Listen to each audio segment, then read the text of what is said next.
pressed into the pale gypsum of southern New Mexico, in mud that dried more than 20,000 years ago, there is a line of bare human footprints. A young woman, walking fast along the edge of a shallow lake. Beside her, a second set of prints appears. Tiny ones. A toddler carried on one hip, set down for a moment, lifted again, carried on. A giant ground sloth crossed their trail and reared up to sniff the air. A mammoth walked over it. But when scientists finally dated those prints, the number they got should have been impossible. 23,000 years old. Give or take a couple of thousand. That date drops this mother and child into the middle of the last ice age. The coldest, harshest pit of the whole Pleistocene. At a moment when, according to the story the world had agreed on for the better part of a century, not one human being should have been standing anywhere in the Americas. So let me give that story its due first, because it was not a myth, it was careful science. For most of the 20th century, the answer to who came first had a name, and the name was Clovis. In the 1930s, near the town of Clovis, New Mexico, archaeologists began pulling up a very particular kind of stone spear point, beautifully made, with a long groove flaked down the spine of the blade. A flute. Those fluted points turned up again and again, all across North America, buried alongside the bones of mammoths they had killed. And when the laboratories dated them, they clustered tightly, right around 13,000 years ago. And you have to understand how solid this felt. Those Clovis points were not a rumor. They came out of the ground at kill sites like Blackwater Draw, wedged between the ribs of animals that have been extinct for 10,000 years. The people who made them were real and skilled and unmistakably here. For 2 generations of archaeologists, this was simply how the Americas began, and it was taught to every schoolchild as settled fact. From that evidence, a clean and satisfying picture emerged. A single people, walking across a land bridge from Siberia into Alaska as the Ice Age loosened its grip, slipping down through a corridor that opened between 2 enormous walls of ice, and then sweeping south across 2 empty continents in just a few centuries, leaving those elegant spear points everywhere they went. First in and first everywhere. It was tidy and teachable, and it held for 50 years. And then the footprints in New Mexico refused to fit, because dating something that old is a battle, and the first dates at White Sands leaned on the seeds of a little water plant, and the critics had a fair objection. Water plants can drink in ancient carbon straight out of the lake, and that can make them read far older than they really are. So the team went back with different clocks entirely. One reads the slow decay of carbon inside a dead seed, a kind of egg timer that starts running the day the plant dies. Another counts how long a single grain of sand has lain buried in the dark, measuring the years since the last time it felt sunlight. They dated pollen from pine trees that grew on dry land and never touched the lake. 3 independent methods, 3 separate clocks. They all landed in the same place, around 21 to 23,000 years. And that trail is not a single lonely track. White Sands holds the largest collection of Ice Age footprints on Earth, a kind of frozen home movie of the Pleistocene. Children splashing in puddles that had pooled inside a mammoth's footprint. The careful stalk of a hunter. Toddlers hopping from one giant track to the next, the way a child today hops between paving stones.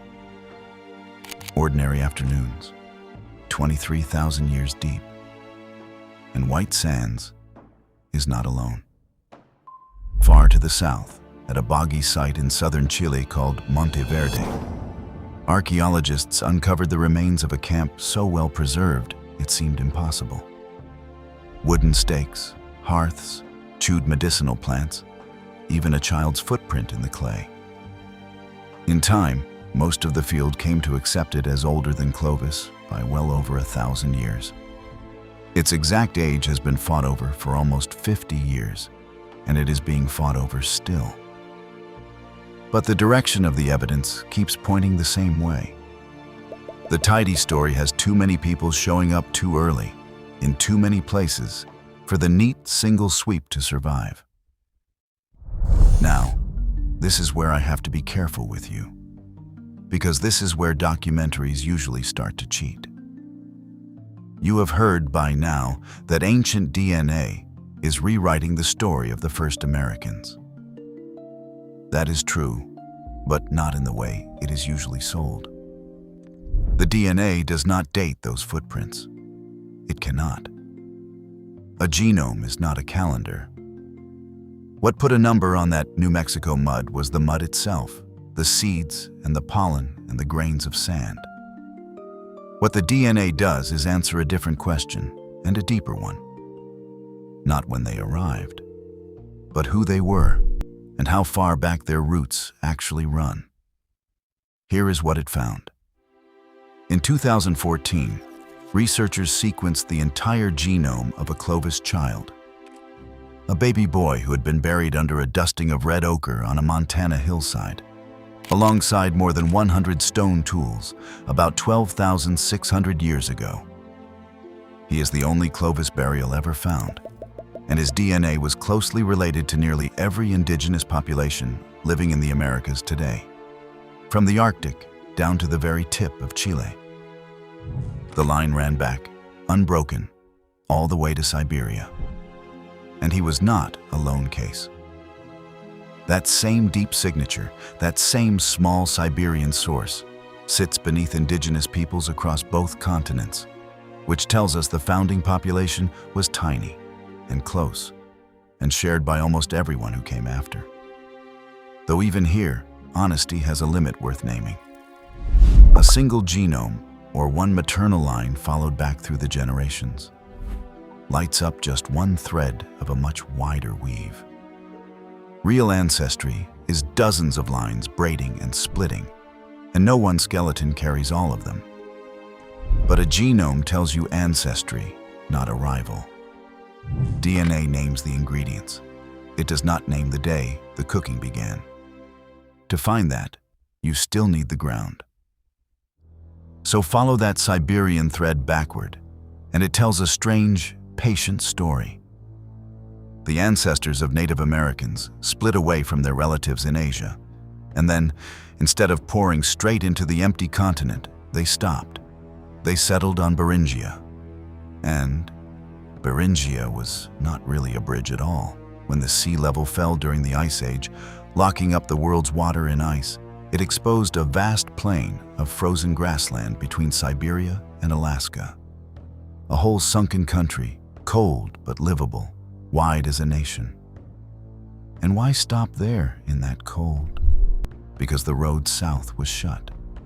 Two vast ice sheets had fused into a single frozen wall across the top of the continent, and until it cracked open, there was simply nowhere to go. So they waited at the threshold, in a place that would kill you fast if you did not know it. And slowly, they learned to know it. And there they stayed, for thousands of years, long enough that their DNA began to drift away from their Asian cousins, gathering small copying errors, tiny mutations, the way an old record gathers scratches from being played over and over. Those scratches still sit in the genome of nearly every Native American alive. They are the fingerprint of the pause. Geneticists call it the Beringian Standstill. Picture a waiting room. A whole people held for generation after generation on a strip of tundra. The door to the south not yet open. The door behind them slowly closing.